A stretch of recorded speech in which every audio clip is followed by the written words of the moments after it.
All right. Good morning, everybody, and welcome to AFAPWA's first action circle. Today is July 11th, 2020, and my name is Abigail Twyman. I am joining you today from the home that I share with my husband, Dustin, our dog, Zeppelin, in the community of Knockety Bay. Our Alaskan oasis is located on northern Prince of Wales Island in southeast Alaska, which is located on Tlingit Ani, the land of the Tlingit people, specifically in what is the traditional home, fishing, hunting, and gathering grounds of the people of Tuxacan, or the Coast Town tribe. I am honored to be able to share this space with my ancestors and the ancestors of those indigenous to the land I currently inhabit, who fill my soul with a fire that fuels my action. I am dedicated to remembering forward and passing along their immense wisdom for the benefit of future generations and protection of our shared home. I am also very deeply honored to be able to share this space with all of the beautiful humans and change catalysts who have been inspired and empowered to join our pod.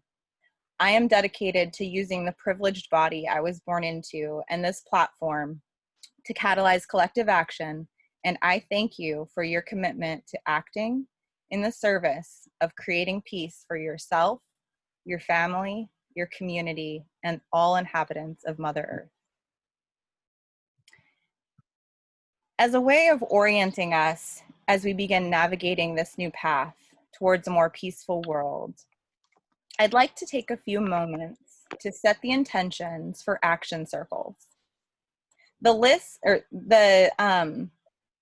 foundational principles and kind of as I was mentioning, all of the things in my life, all of my experiences that I'm pulling together, all of the different kind of lines of thought, these are the things such as the circle way and what it means to be a change catalyst, and humanism, and behavioral science, and just transition, and Black Lives Matter, and decolonialization, and social justice, transformation, my deep belief in the power of collective action, the importance of land acknowledgement, and the importance of generational wisdom and passing it forward.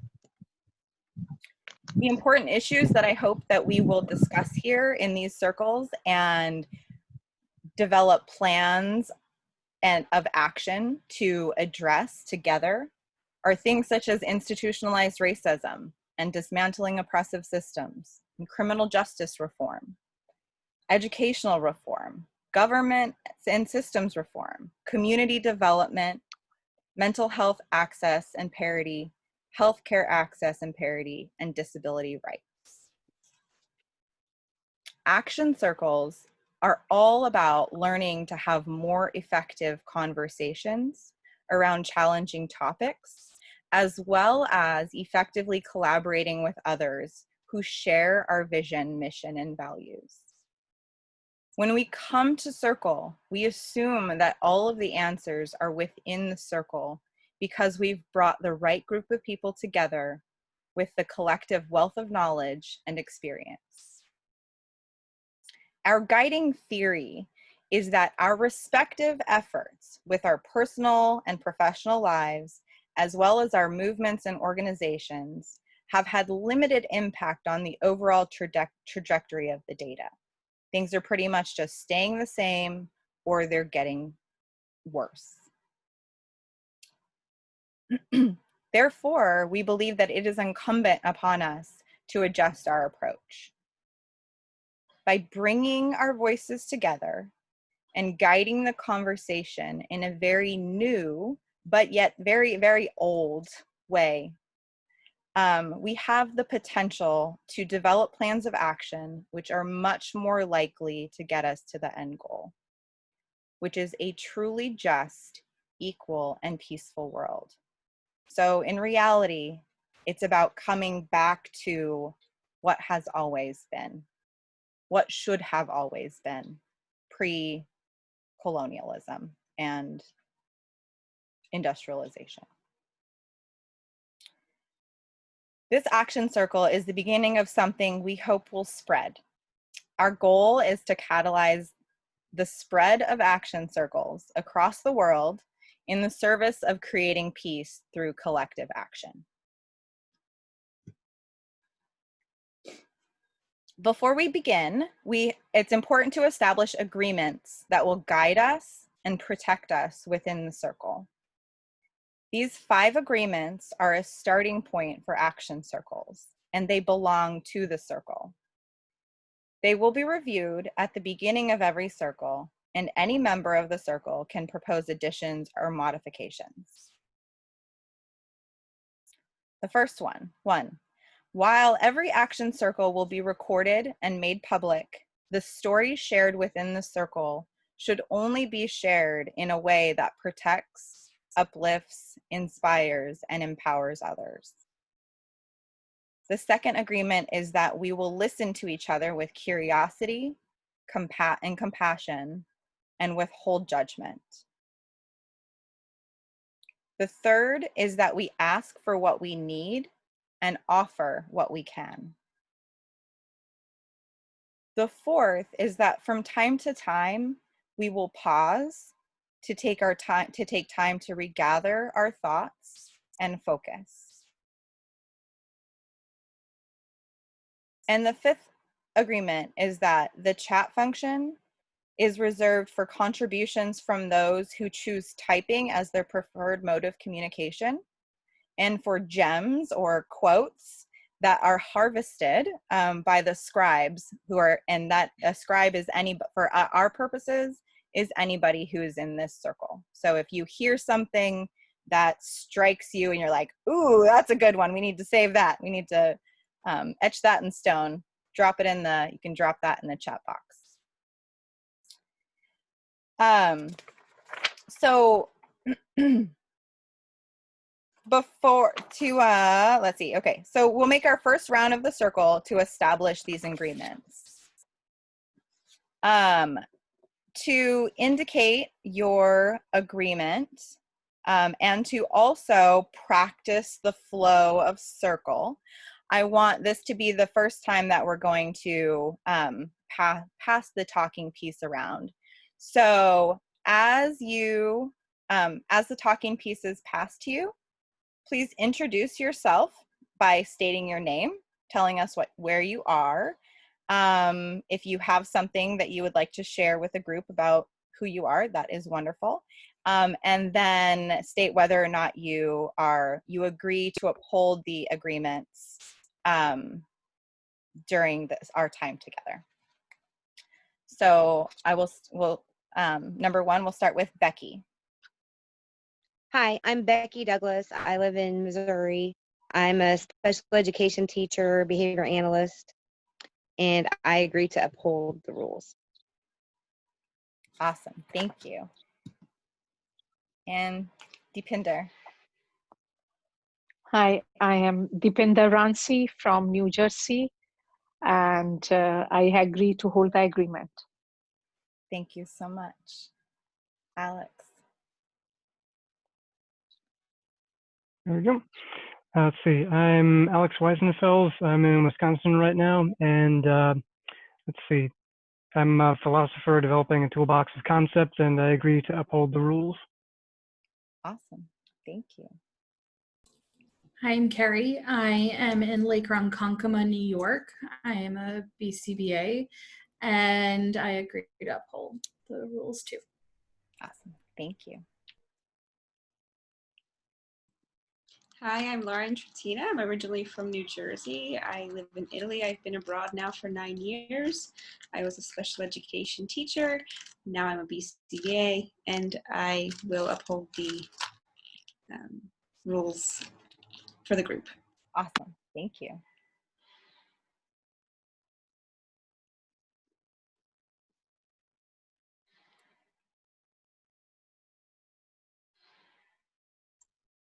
Sorry.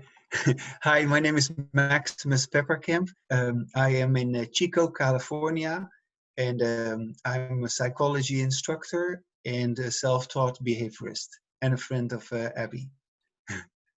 And I will uphold the rules. Thank you. Awesome. Thank you so much.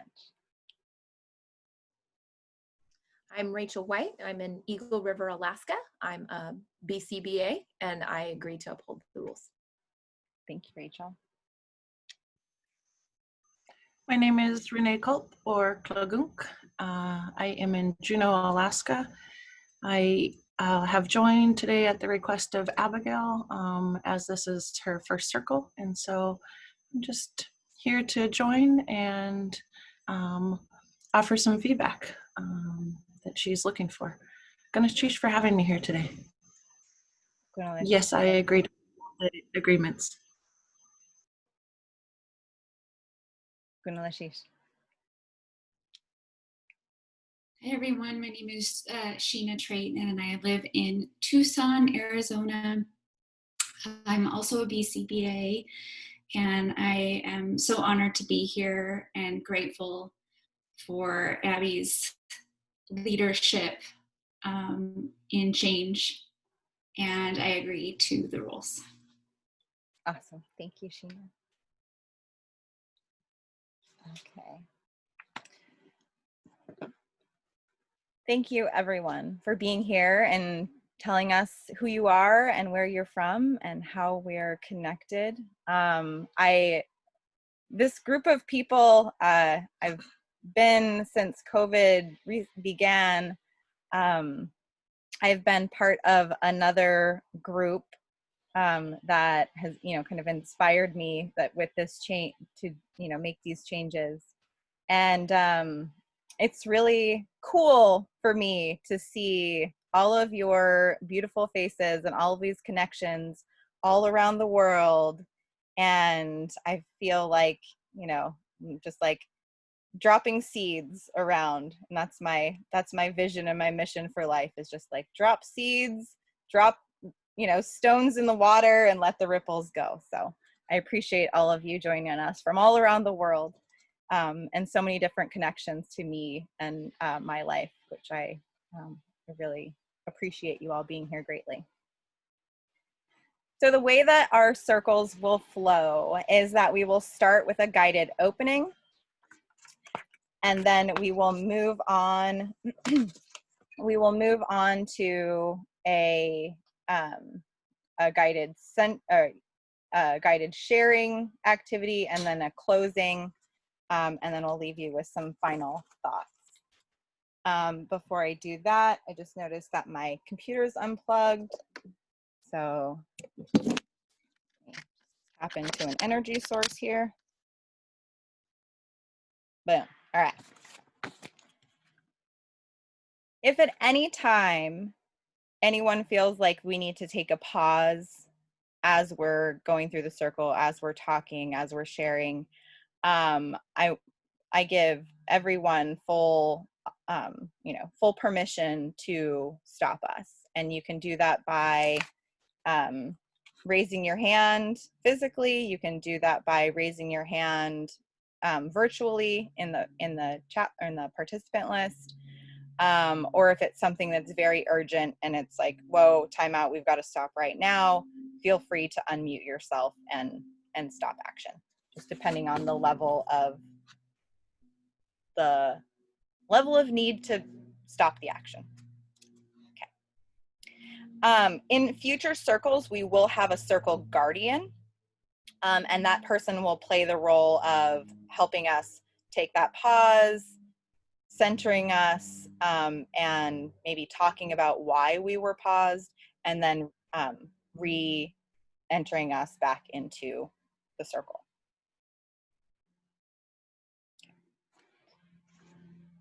All right.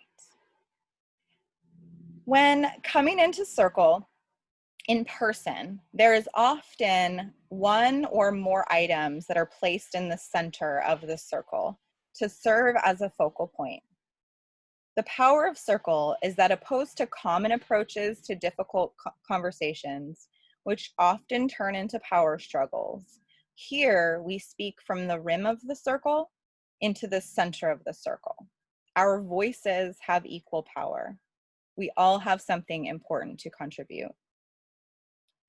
Our centerpiece for today is going to be the flower of life. The flower of life is one of the basic sacred geometric shapes, and it symbolizes creation and reminds us of the unity of everything. We are all built from the same blueprint, and the only way forward is together as one. I did have a picture of the circle of life. However, yesterday I went harvesting, and when I go harvesting, I take my camera with me because I'm always looking for beautiful imagery, and I will share screen really quickly. So you can all see some beautiful bounty from Alaska. So for those of you who don't know, this is a salmonberry, and right now they are starting to, their fruit is starting to bear beautifully, as you can tell. And we also just had a recent rain, so they're very plump and juicy and beautiful and magnificent. And throughout the, our area is very green, and throughout the area we have these beautiful like red and orange orbs everywhere, just like scattered across. And I really connected with this image because of kind of this circle of life representation, the flower of life representation, and then also to give honor to my circle auntie, Renee Lagunk, who showed me the way of Circle Way, what it looked like, modeled it for me. And as you all know, in the world of learning new things and increasing your scope of competence, first you need to read about something and learn it, and then you need to see it in action. And then you need to practice it and get feedback. So I have asked, a Circle Auntie into the group to provide me with that feedback, and I thank you and honor you, Renee, for your time. So capture that image in your mind, taste that berry and its sweet juiciness in your mouth. They're really good.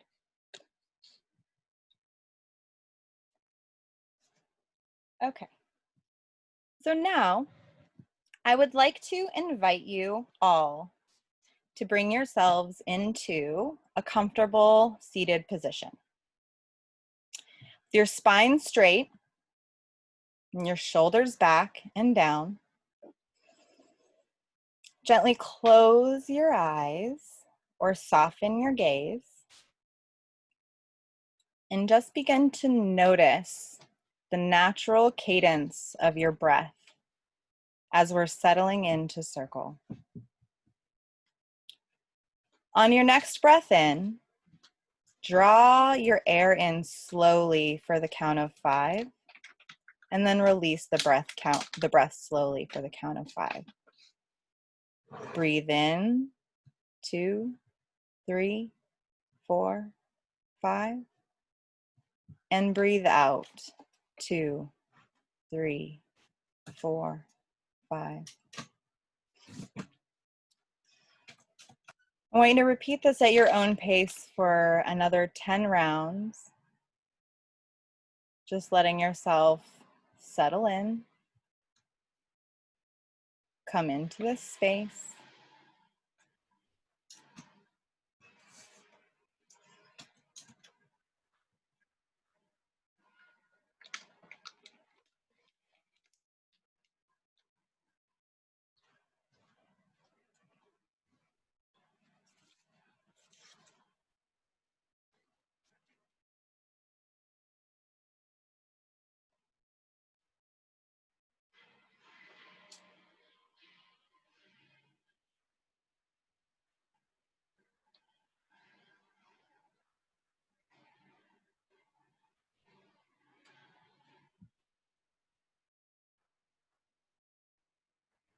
In a moment, I'm going to play a song that has special meaning to me and particular relevance to the work we are preparing to do today during our action circle. As the song is played, I invite you to continue sitting comfortably with your eyes closed as you listen to the instruments and the voices and the words. I want you to allow them to wash over you and really feel the music. If the music moves you to do so in any way, you can move your body in any way that feels good. Breathe in, 2, 3, 4, 5, and breathe out, 2, 3, 4, 5. Allow your breath to return to its natural rhythm, its natural cadence.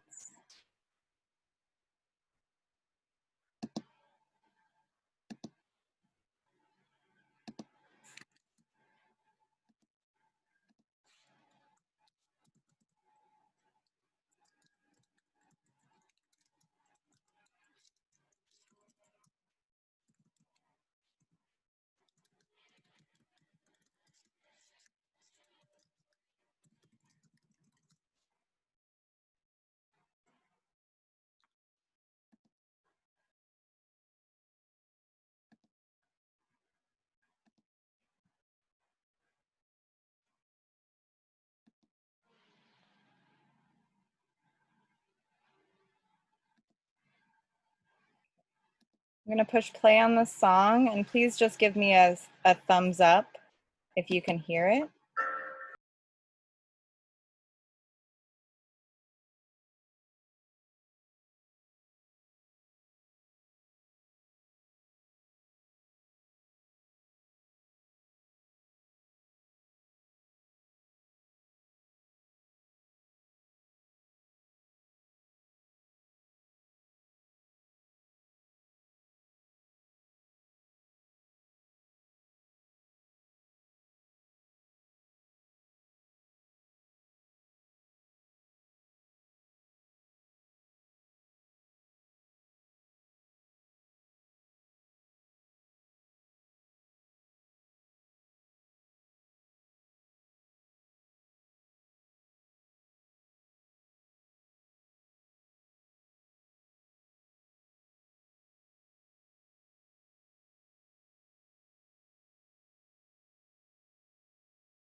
Okay.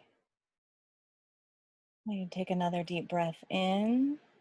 2, 3, 4, 5. And out. 2, 3, 4, 5. And slowly you can start wiggling your fingers and your toes and coming back into this space.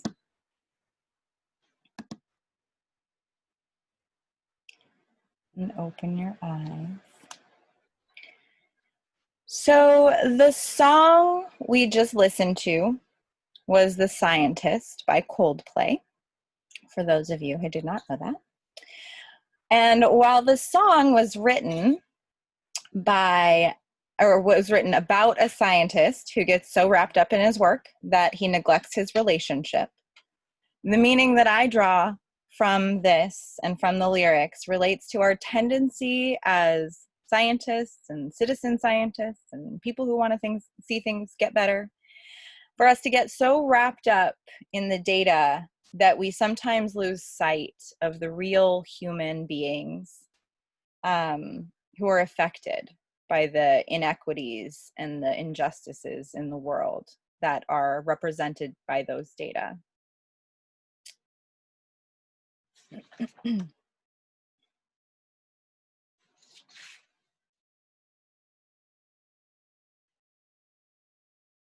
While you continue to sit comfortably, I want to invite you to, again, listen.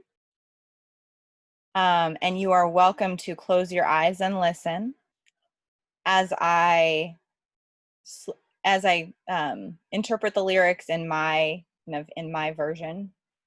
And you can see the lyrics up on the screen.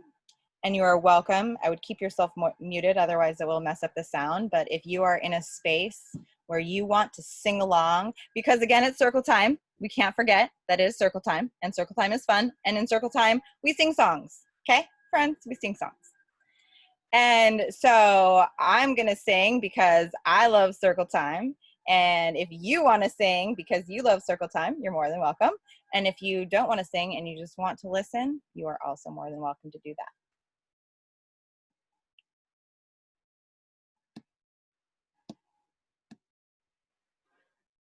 Uh-oh, hold on one second.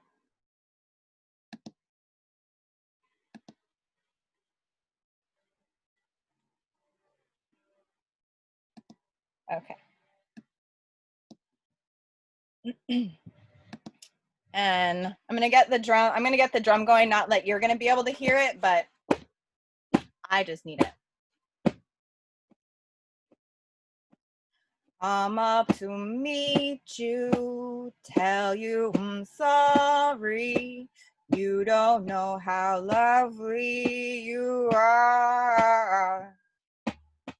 I had to find you, tell you I need you, tell you I set you apart.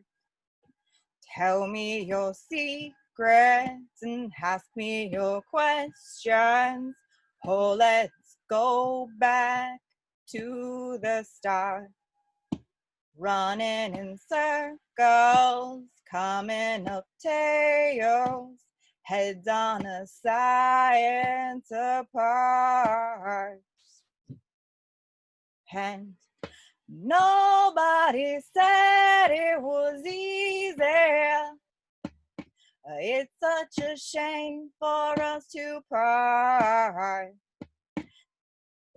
Nobody said it was easy. No one ever said it would be this hard. Oh, take me back to the start. I was just guessing at numbers and figures, holding your puzzles apart. Questions of science, science and progress do not speak as loud as my heart. Tell me you love me, come back and haunt me. Oh, I rush to the start, running in circles, chasing our tails, coming back as we are. And nobody said it was easy. Oh, it's such a shame for us to part. Nobody said it was easy. No one ever said it would be so hard. I'm going back to the start. Get ready to howl like a wolf. Ah, ooh, ooh, ooh, ah, ooh, ooh. Ooh, doesn't it feel good to howl like a wolf and sing songs?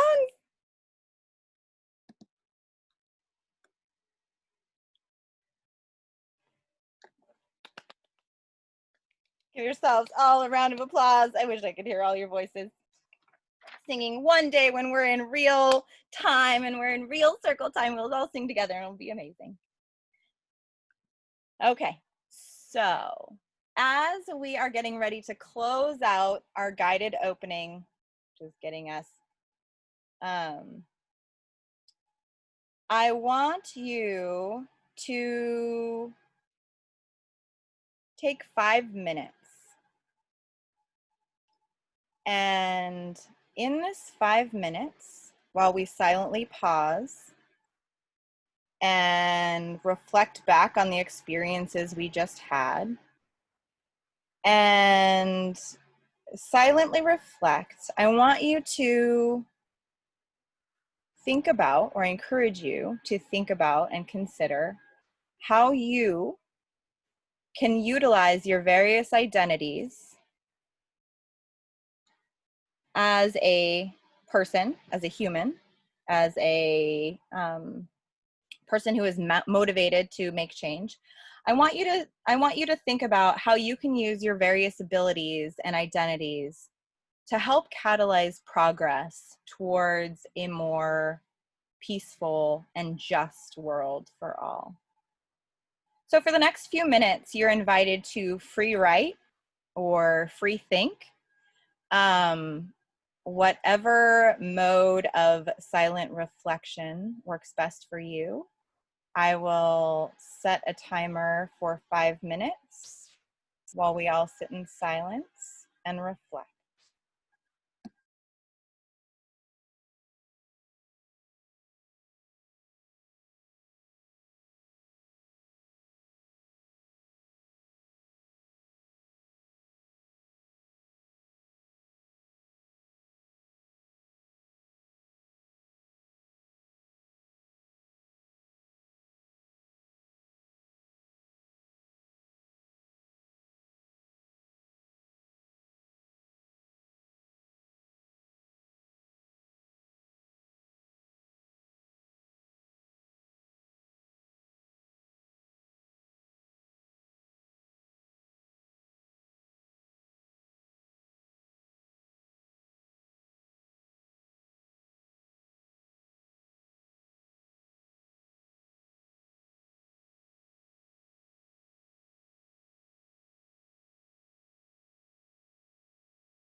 Okay, go ahead and wrap up your final thoughts.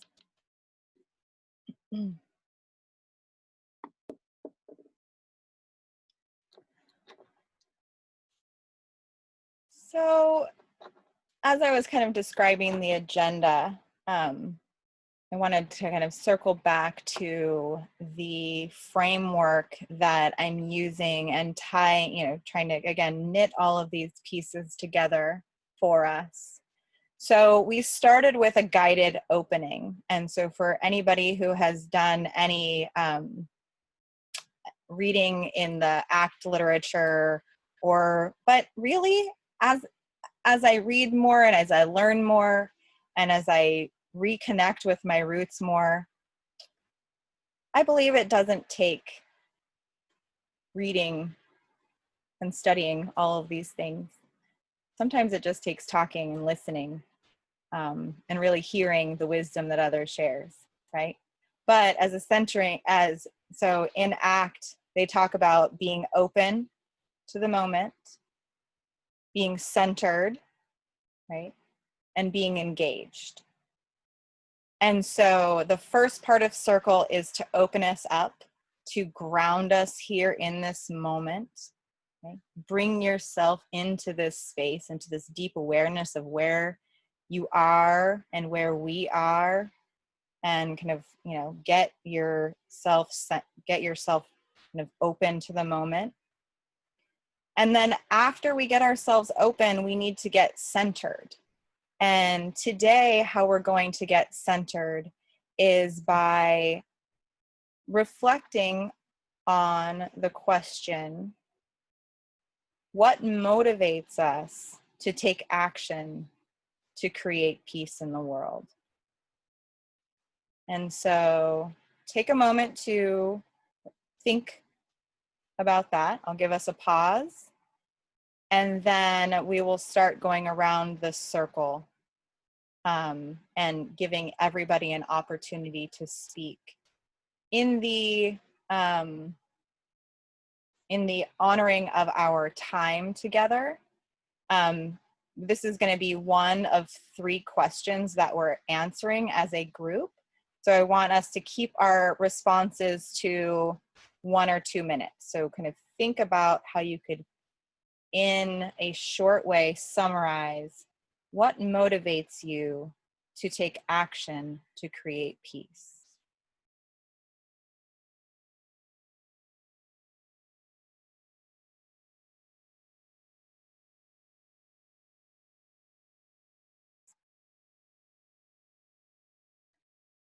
Okay, as I am the zeroth person in the circle, I will begin. And as a circle host, I will never ask anybody in the circle to do anything that I am unwilling to do. So what motivates me to take action to create peace in the world? One story that came up really recently was related to a hate letter that was written to a business owner, a Black business owner, that was then posted by that business owner on the internet. And I shared this image and I shared these words in the service of cutting to the heart of the matter. That these words, this is the deep level of hate that still exists in this world. And until all of that noxious verbal behavior, until we all are speaking and thinking soundly, hearing ourselves speak, not, throwing stars out into the world, but, like marshmallows and clouds and ponies. Until we reach that space, we have much more work to do. I have something similar happened in my life to a friend of mine, where they got a hate letter put on their car telling them in no uncertain terms that they were unwelcome in the community in which we lived. And that person reported it, but then, me being the fiery person I am, wanted to like, come on, let's go, like, let's take care of this stuff. And the person asked me to respect their wishes and not make a big deal out of it. But those are the stories. Like, those are the stories that cause me to keep going and keep working, because there is so much hate and there is so much violence in this world. And until it's gone, there's no rest to be had. And that is why I work every day to create peace in this world. Becky.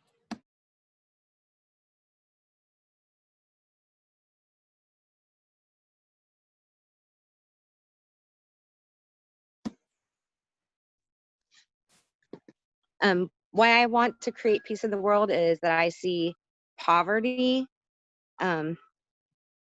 making it very difficult for some of the people to get ahead because they aren't given opportunities that other people just have and don't often appreciate it. I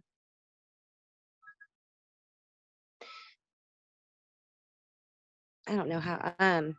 Sometimes I think people that are very thoughtful and think things through don't speak up loud enough because the other people are louder than them. And maybe just like more people need to speak up and model peacefulness. I don't know if that answered the question. That was beautiful. Thank you, Becky.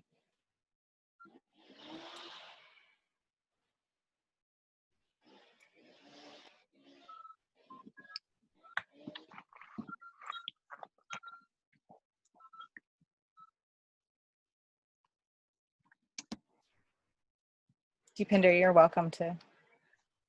Yes, hi, sorry, I was just making sure, yes, yeah. I feel love and peace feels very natural.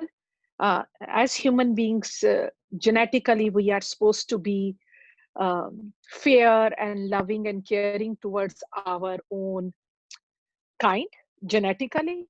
So like other animals follow their genetic instincts very well, but somehow, I don't know, as humans, how we created this world which we define with gender and color and race, and why are we not following our genetic instinct, which is, as a human to human, we should naturally be loving. I guess our biases, since we are mentally so advanced as compared to the other species in the world, we just overcome our genetic instincts and created these biases and hatred in the world. And we did it for the words, actually. We genetically beat our what we were supposed to be, and do that. And that makes me really, even scientifically, think like, wow, like how much hatred we cultivated in this world, that we overcome our genetics even, like, and love just feels so natural to me. It's just loving everyone, every shape, color, size, gender, and hate just takes too much energy, like, and love, it feels easy and relax and natural. Yeah, so because it's supposed to be like that, even science says that, like, we are supposed to be, we were herders, and we stayed in groups to survive and be there for each other, and somehow we fell apart. So we need to spread more love, and like Abby's doing her action circle, and that's one way, and I'm sure hundreds of people in the world are doing to just bring us closer, love each other, doesn't matter where, who, how. And so that's it. Thank you. Thank you. Beautiful.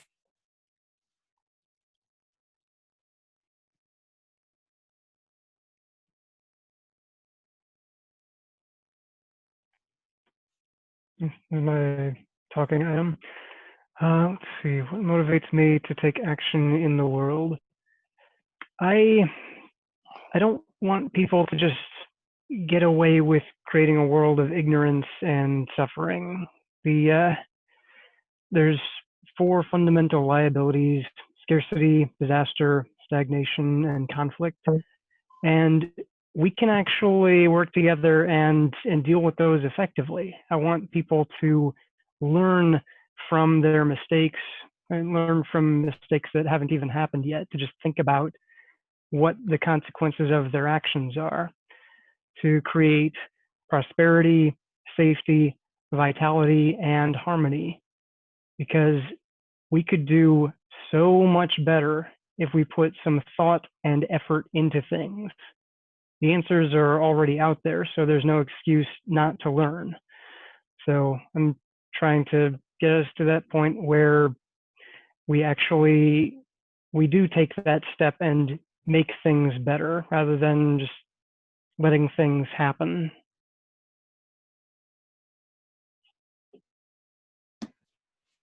Good stuff. Thank you, Alex. So what motivates me to take action to make peace is God. You know, we were born to be in communion with each other, to love each other, to love God, to love our neighbors as ourselves. And I think a lot of what's been happening is because we don't love ourselves, not in a selfish way, but we don't know how to love other people. And we need to relearn that because we were born that way and we've lost it.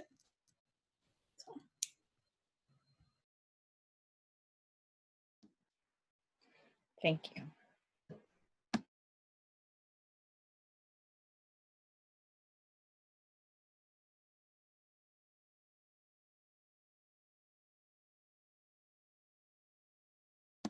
It looks like is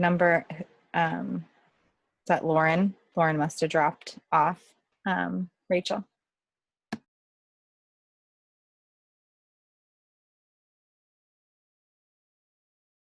Oops, I'm sorry, Maximus.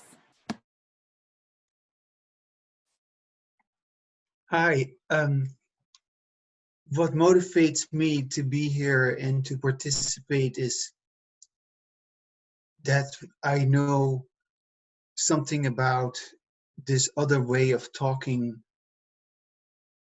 which makes it possible for us to get to better things. And so I wrote a little poem which I want to read to you, which sort of reflects. Certain thoughts can only be had in your body, but not in your head. They will start in your heart. Mourn the loss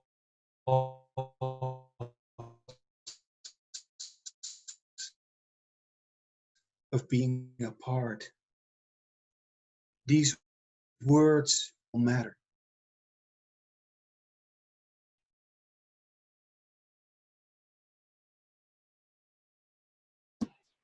Thank you so much for those words.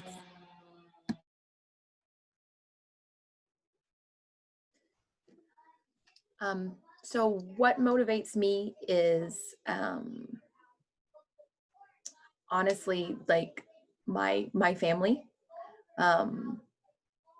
I think when I was younger, it was easier and I wasn't responsible for anybody. It was easier to be like, well, I'm okay. And like my little bubble's okay. And so, you know, the rest of it will sort of sort itself out. And I'm a parent and I have nieces and nephews, and I'm looking at the world and I'm like, why? I don't want to put kids out into that world. It's scary and it isn't, I think that I just wasn't as aware. I mean, I think I knew, but not like really understood how my experience is not the same as other people, and that inequity is what what is motivating me, or yeah, to try and fix those things so that, you know, my kids and my nieces and nephews and everyone else in the world too, but it's still a little self-centered, I think, but you know, that they can be in a world that, you know, they do feel like loved and people are nice and there's not this hate, and they and everyone is not experiencing this extreme level of inequity. Thank you, Rachel.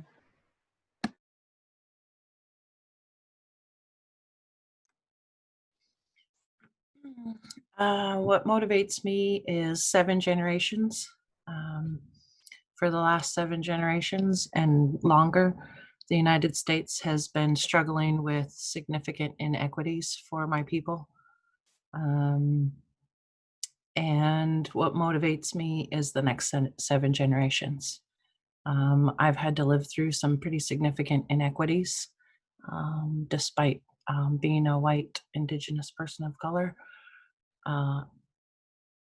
And what's even harder is witnessing the injustices that happen to my brown people of color that I love. And I just want that to stop. I don't want the next 7 generations to have to live through what we've lived through for the last 7 generations. That's what motivates me. Glorious, Renee.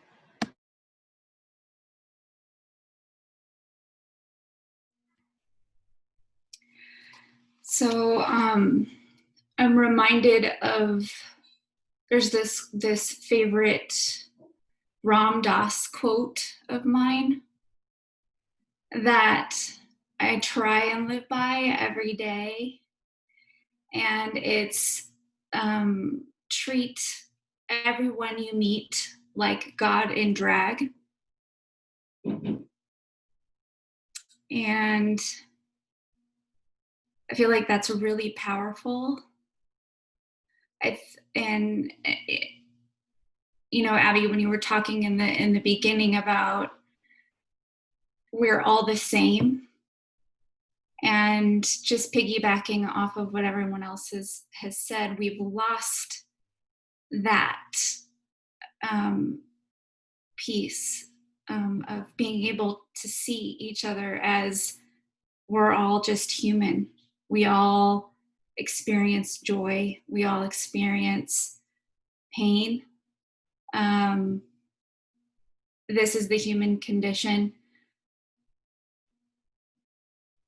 But also coming from a place of, you know, just being a deep empath and being awakened. I think just with the media, obviously none of this is new.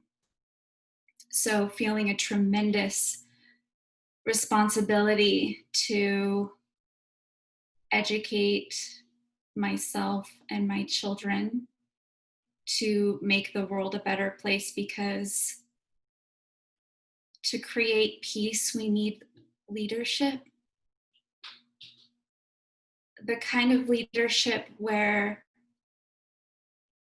you know, not the kind of leadership where, you know, it's like, we need to do this and this and this. No, it's the kind of leadership where human beings are being listened to and heard, so that we can change where we need to change and learn.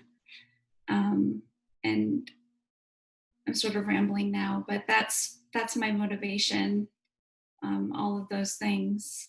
Hopefully that made sense. That was perfect. Thank you, Sheena.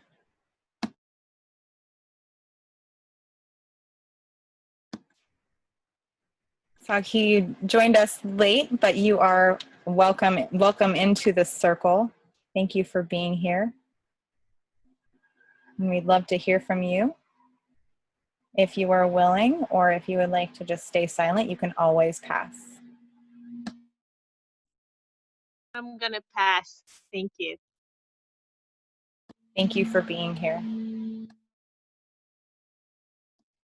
Oh, okay. Thank you all so much for sharing your hearts and sharing what brings you here and what motivates you to keep getting out of bed every day and keep taking steps forward.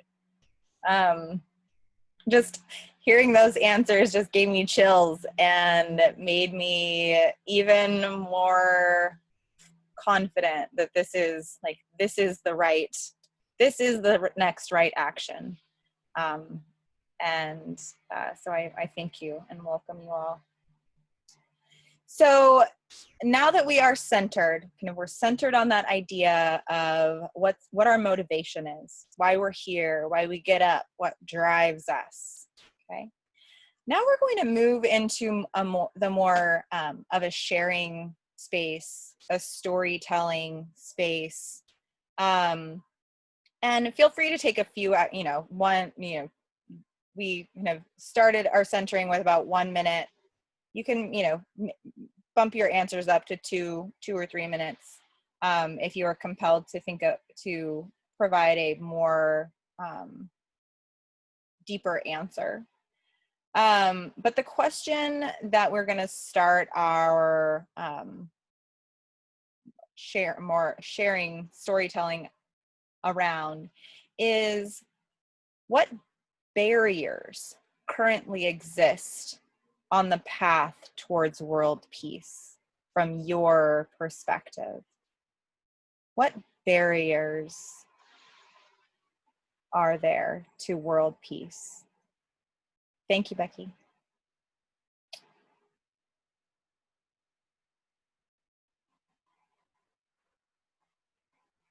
So I'll give you a couple breaths to really breathe into that question.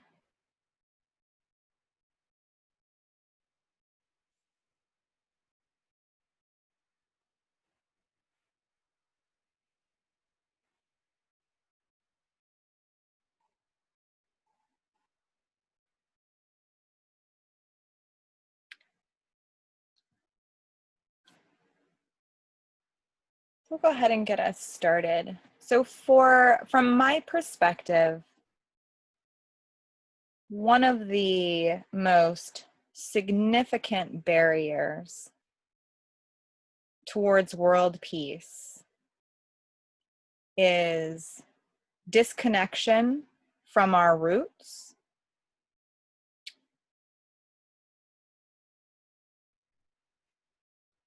leading people in this world, leading with fear and anger rather than leading with love.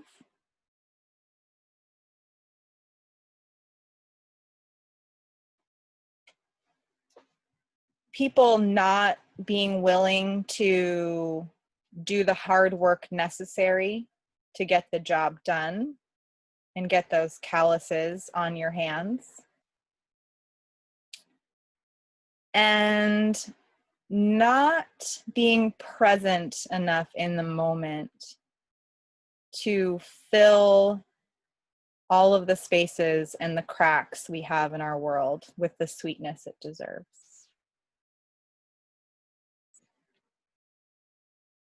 I look forward to hearing from everyone else in the group about what do you see as the biggest barriers that currently exist towards world peace?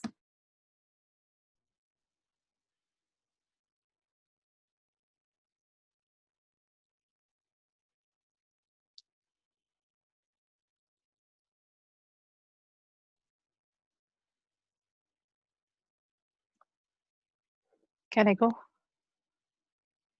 Yeah, okay, thank you. As someone mentioned earlier, the lack of good leadership.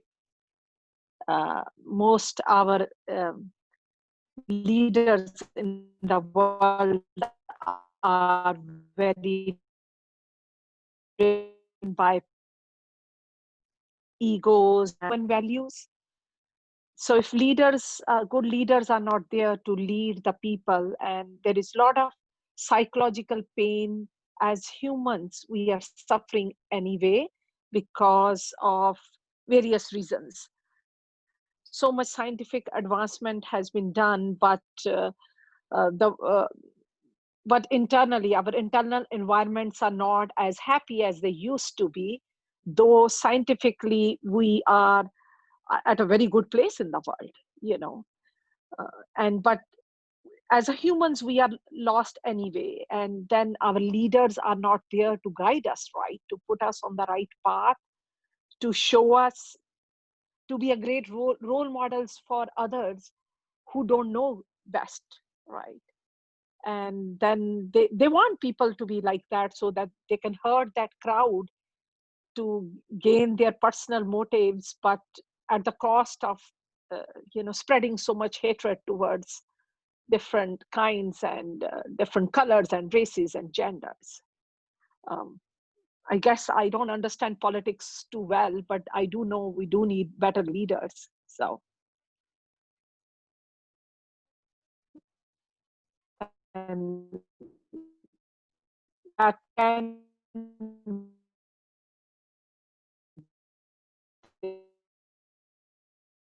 ways I'm sure all of us are giving.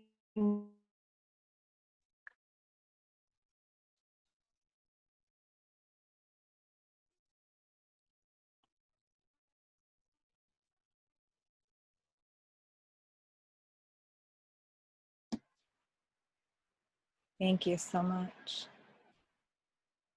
Alex?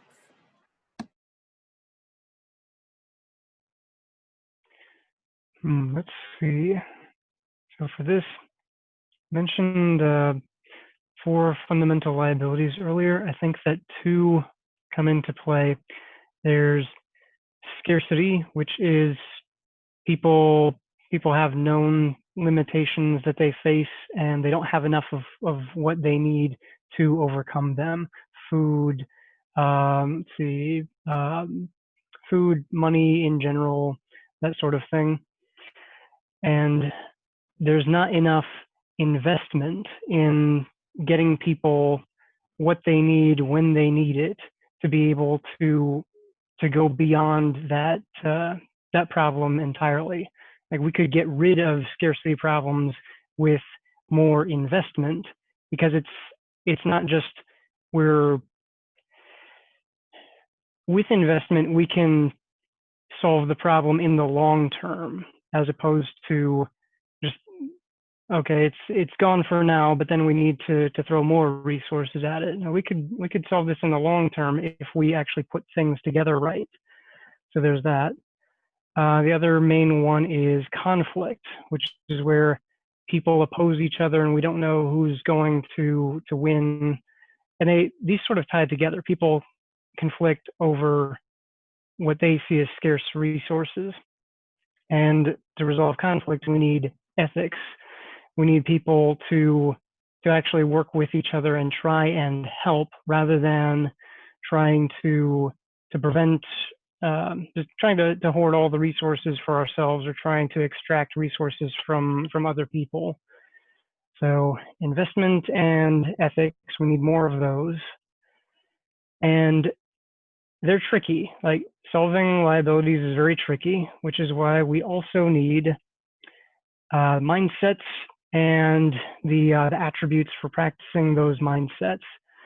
We need systems for educating people so that they can access the resources they have better. They can resolve conflicts. They can communicate with each other, because a lot of conflict is just misunderstanding. And the more people can access what resources they do have, and the more they can communicate with each other, just all around, the more people can demand that we change the incentives and we actually put in that investment, and that we hold people accountable to ethics to overhaul the incentives that currently exist for just draining people and tearing apart communities. So that's my list. Thank you so much, Alex.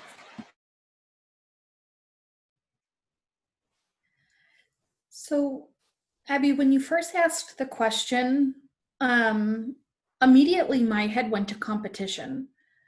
There's so much competition in this world to one up people and to do better.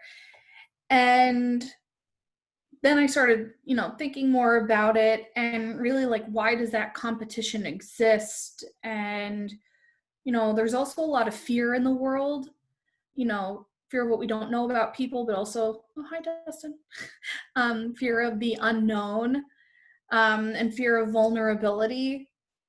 Like people don't want to deal with the emotions that they're feeling, and they're afraid to ask questions for fear of maybe looking dumb or ignorant.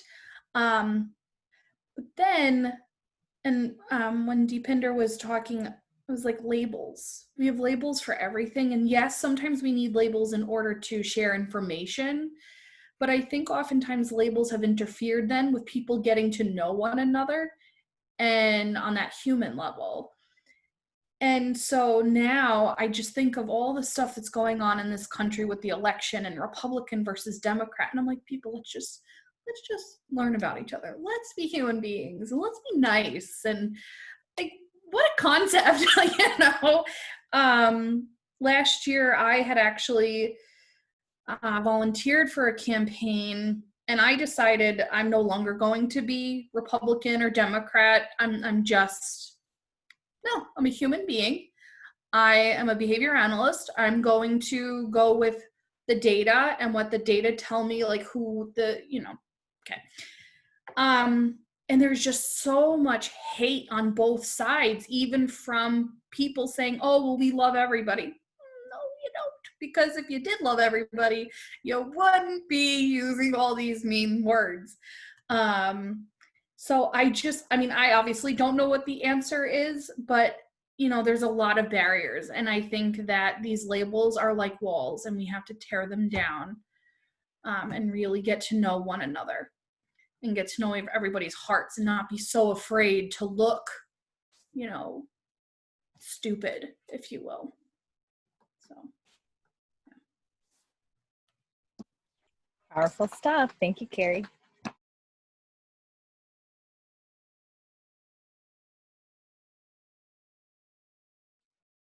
Is it my turn? Yeah? Okay. So, yeah, what is the most important thing, I think, is communication. And it is really talking and listening.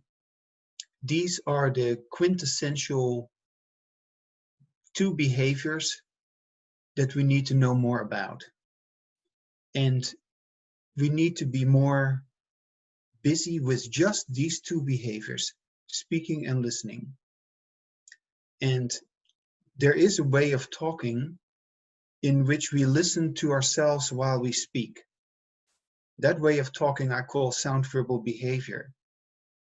That is a very simple construct that can help people to recognize that the speaker is the listener within us. Yeah? And so when I listen to myself while I speak, and I speak with you, I listen to myself. And when you also listen to yourself, we will speak as one. Our speaking will be kind of like a joining of forces. And we listen to each other in the same way as we listen to ourselves. And so for that to occur, we need to recognize that we do not cause our own behavior. So in addition to our misunderstanding about how we talk, why we keep having conflicts, there is this misunderstanding about human behavior, which means that we think that we cause our own behavior, but we cause each other's behavior. We are each other's environment. And it is only to the extent that we are able to let each other know how we are affecting each other and how we are affected by each other, that we have real human interaction.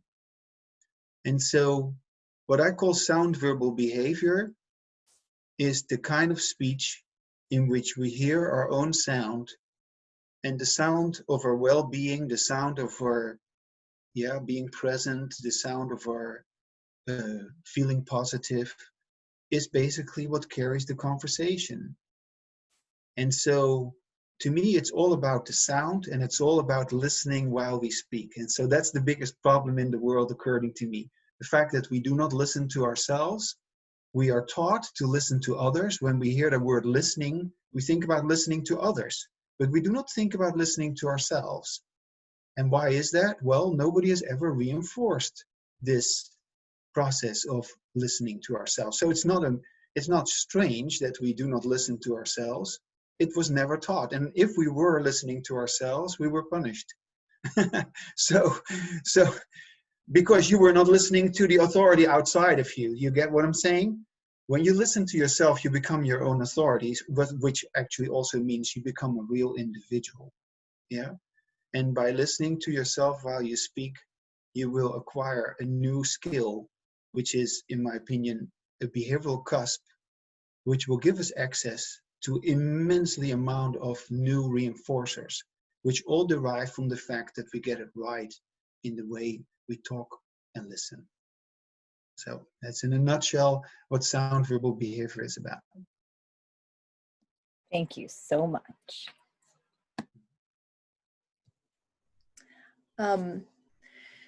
Barriers, I think, to me, what struck out was our inability to understand someone else's perspective. And I think that almost everybody else has sort of said the same thing with different words.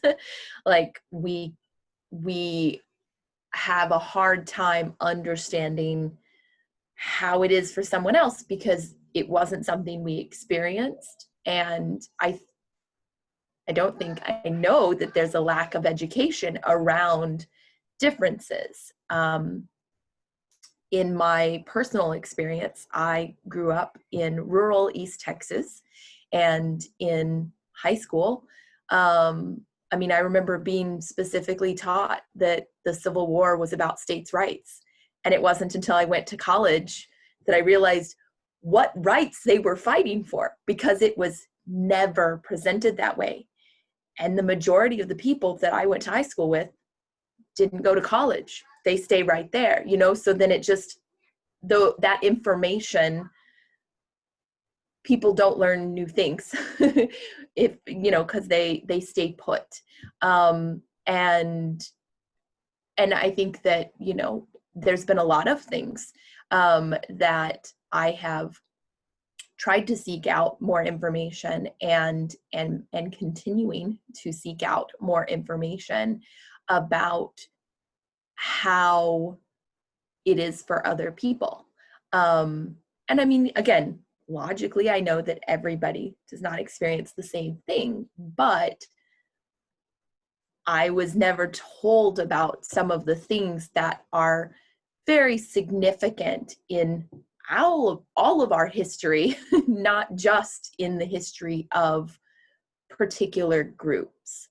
So I think barriers, that barrier of not being able to understand because it wasn't something that you personally experienced, and then a lack of education and hearing from those people, and then sort of coming back to the listening, being able to listen and take that information as truth. That was their experience. It doesn't matter if it wasn't your experience.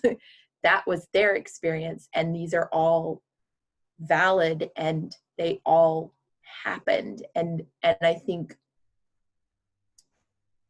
I don't know that I have solutions, but those are barriers. Gotta start with the barriers first. Thank you so much.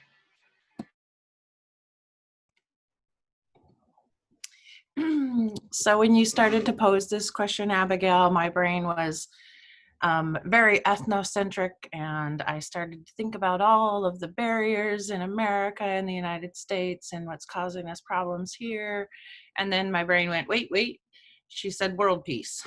Holy criminy, that's bigger. So I really had to, huge, right? So I really had to like slow down and think, okay, I've been thinking about the barriers for peace in the United States, but not necessarily peace worldwide. And so I think my ideas changed different, taking away my ethnocentrism. I don't know if I could do that completely, but I tried to like step out of it anyway. And I think that one of the significant barriers is separateness. And I don't mean like by continents or by geographic. I mean that we create this separateness within us. And I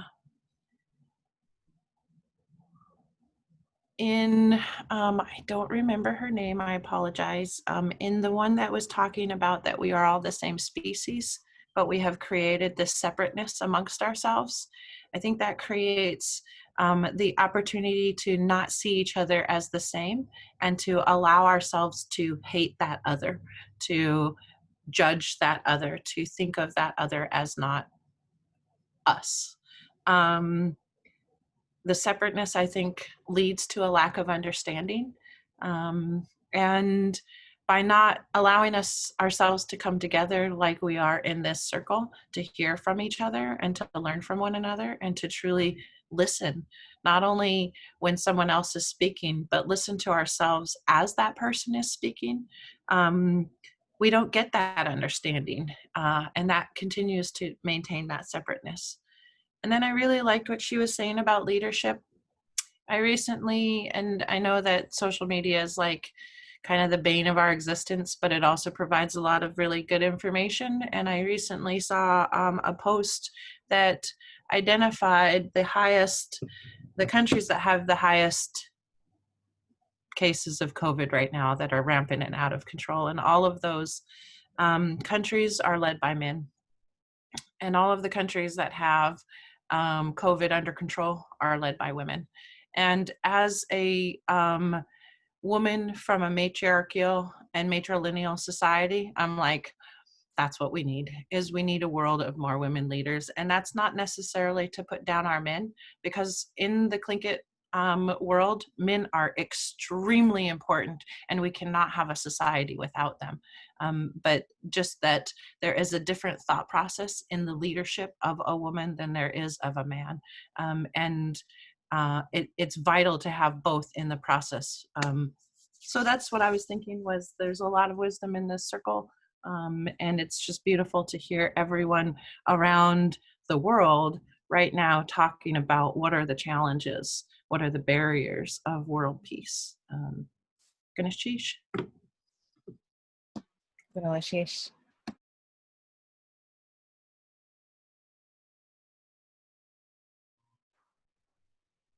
I would love to know what that word means that you guys are saying. Thank you.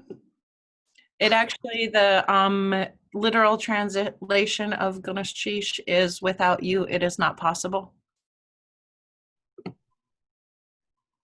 It's beautiful. I'm hearing so many wonderful things. I think some of my responses are going to be redundant. I also think it's really important that we identify these barriers, because it allows us to be able to start problem solving, or at least flipping, I'm going to start behavior analysis-y thing real quick, but you see a problem, someone comes to you with a problem, and you, instead of thinking about it in a way that this is an issue, we flip it and say, well, like Johnny jumps on the couch, but let's,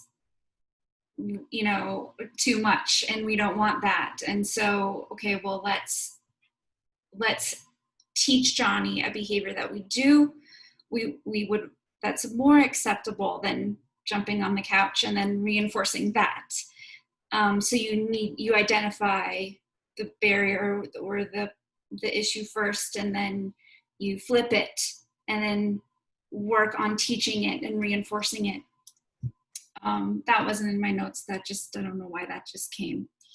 But I think the barriers are fear. Fear is strong enough to paralyze people and make them still and hide and not speak up. Also, I think, on average, I think human beings don't do very well with being uncomfortable. And this is a time where I think we have to work on being okay with being uncomfortable.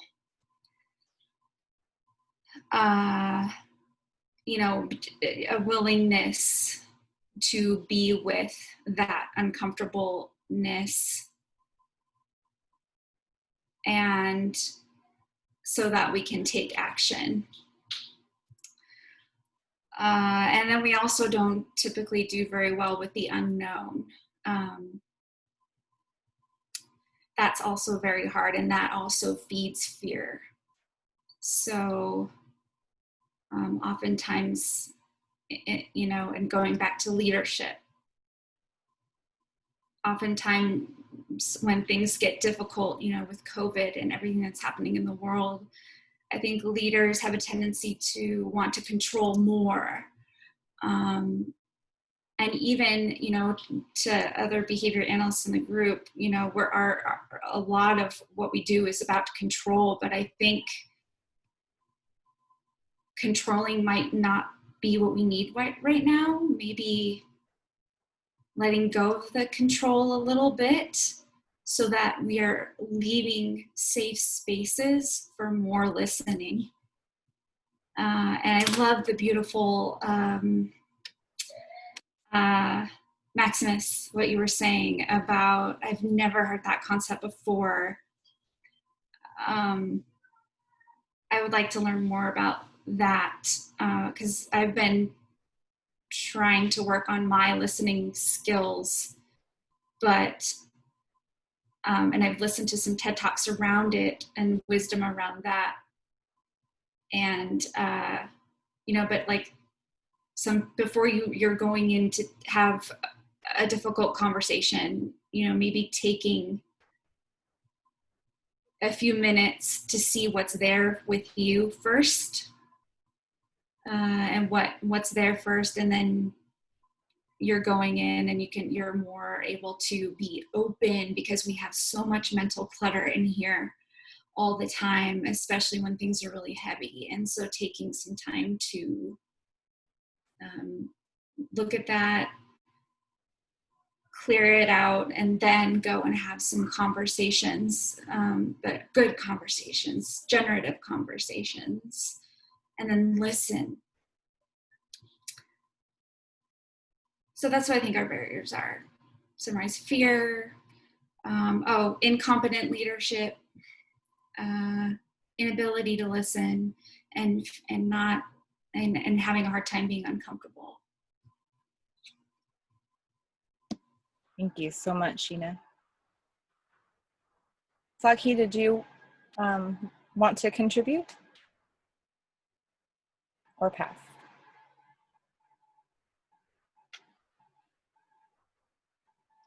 I'll pass again. Okay. Thank you. You're welcome. Oops, I muted myself. Okay.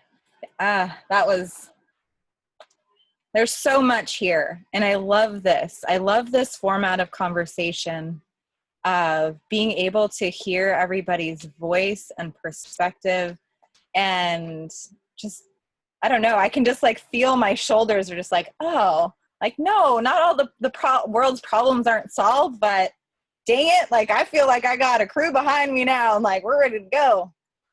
Like, so much love to all of you. Okay, so the second round, we're going to kind of make this a rapid fire round, because I wanted to, the circle way, the process is that circle can go as long as circle goes as we're having conversations, but I also want to respect your time and space as humans and individuals who have other needs and other things to do. And so the next question, and it's going to be like popcorn round.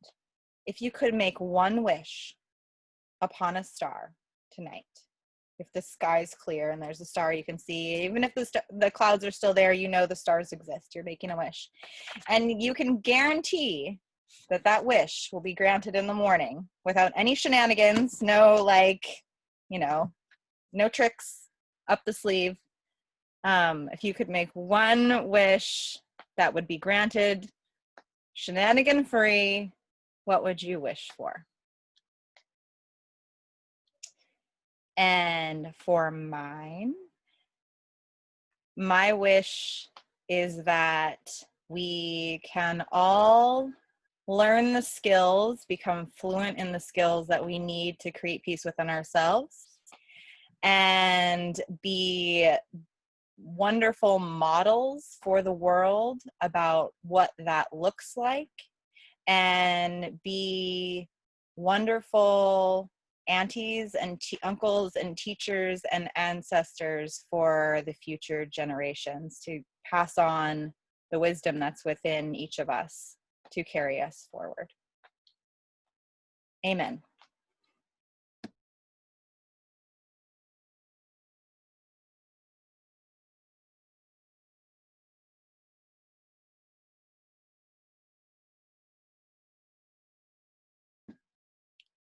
It looks like Alex. So, yeah. This is very difficult because I take wishing very seriously. I don't want to waste the wish, so I'll just reframe the question. I'd probably end up trying to get stop anyone from being hurt, while at the same time not somehow getting rid of something that humanity needs and all that. So I'd just say I would want to be able to, well, yeah, I guess I could do that. I would want to be able to just stop everything, just everything freeze, pause, and then just go around to everyone and get them the education that they need to deal with problems and resolve any actual physical limitations that are hurting them, and just set everyone up in a much better position, and then say, okay, we're all here, we're all safe, we have what we need, and we've got the skills and the mindsets. We went over that. All right, go.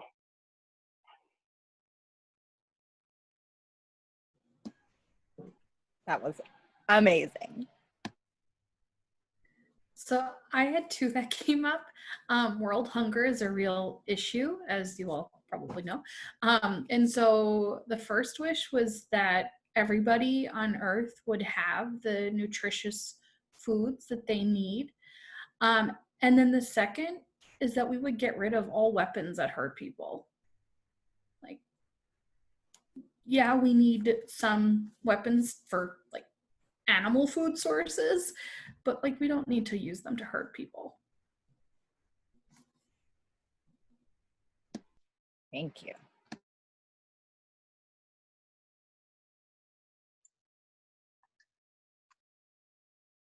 I would like this conversation to continue, and I'm sure it is going to continue.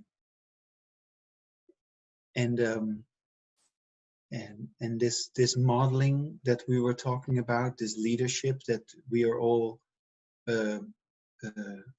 growing into, becoming leaders in this world, it's going to have its effect. Yeah, just like we're talking, we're feeling really good about opening ourselves to each other and thinking together about these matters. And so yeah, my wish is but I am pretty sure, because regardless of what anybody else does, I will continue with it. I couldn't think of anything better to do, and I'm also convinced that if we have the right kind of understanding about what this is, how this real conversation actually works, that we will naturally choose for this way of talking. And I do not think that we have had that choice. We have never really seen the difference, in my opinion, between our, you could say, usual way of talking and this way of talking, which to me is entirely different. And anyone who would know that difference would prefer this way, in my opinion.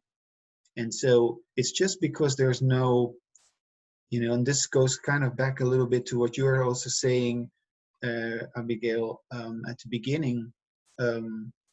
We can be so academic, we can be so scientific, and it's all about written language. It's all about reading and writing. And yet we are talking and listening. And talking and listening in academia is actually given short shrift, if you think of it.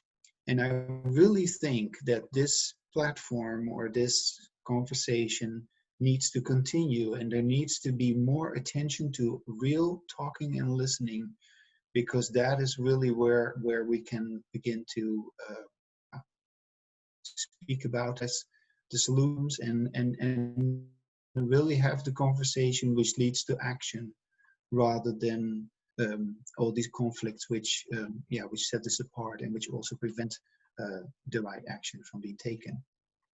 But I want to let everybody know I really am happy with this conversation, and to me this is really very good that we're doing this, and it's really nice to hear each of you speak about your passion and your interest in doing what we can do as human beings. And so that will continue. Thank you.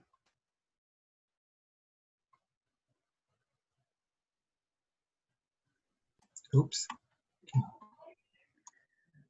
I would wish that everyone was able to understand another person's perspective.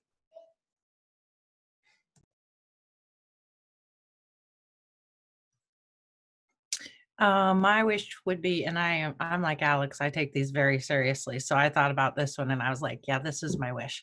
I wish that we would wake up tomorrow morning and the concept, the feeling of hate would not be in existence anywhere for anyone. It just, I don't like that movie about the Beatles where the man woke up and the Beatles was gone. It just, the songs were there, but I don't want the feeling. I don't want any part of hate. It's just gone and never existed in the first place. That's what my wish would be. Beautiful.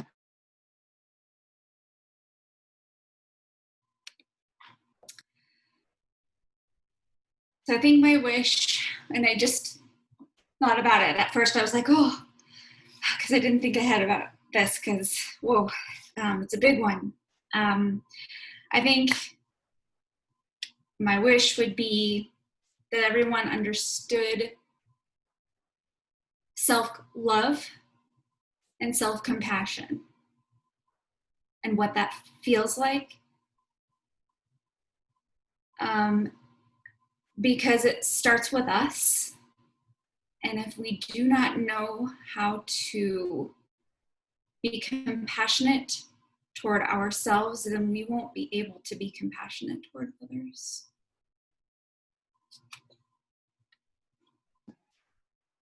Thank you, Sheena. Saghi, did you want to share a wish with us?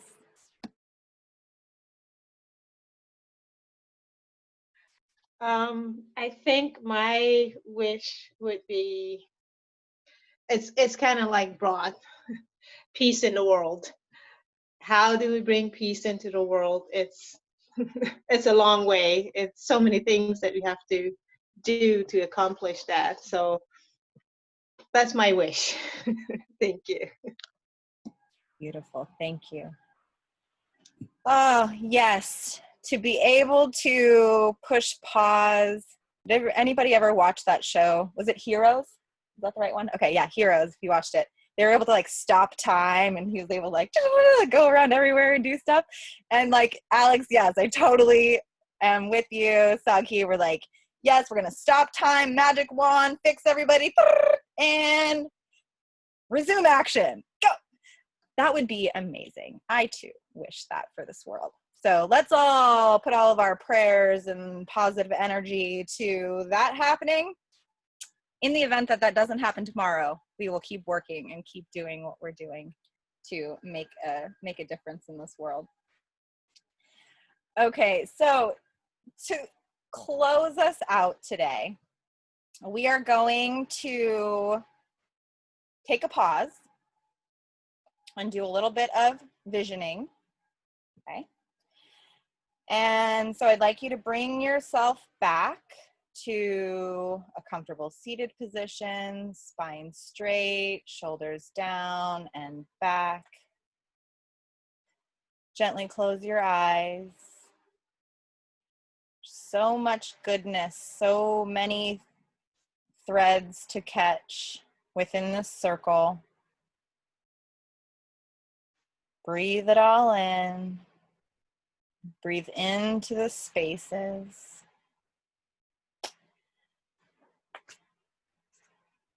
Two quotes that have been kind of resonating with me lately. I've kind of taken the quote and quotes and expanded upon them.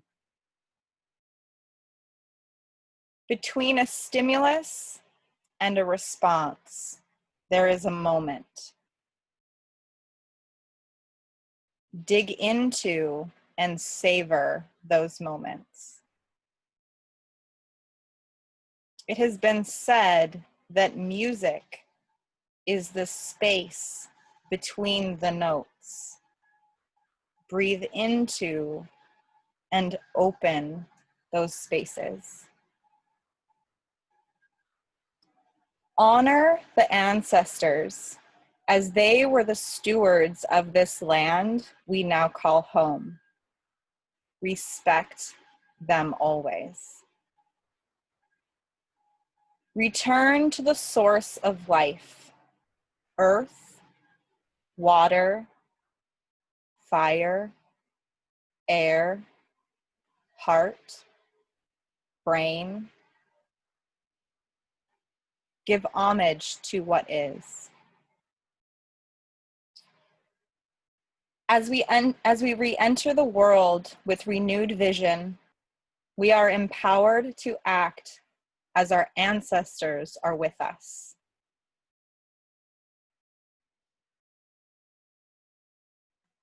My final thought for you all today is that I would like to seal your wishes, seal it with a blessing, and encourage you to go forth into this world this week until we meet again as value-powered, justice-demanding peace warriors, each and every one of you. Be value-powered, justice-demanding peace warriors. Take one more final big breath in through your nose. Fill up your lungs and your body as full as you can and hold it at the top.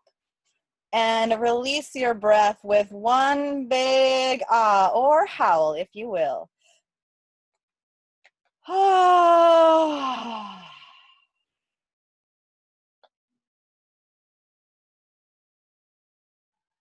Thank you all for joining me today in this circle, coming into this space and sharing your stories and sharing your hearts from the rim of the circle into the center. And I hope you all have a blessed day. If you care to stick around for some social chit chat time after the recording has ended, you are welcome to. I will be here for a few minutes afterwards. And if not, I will see you all next weekend. Thank you.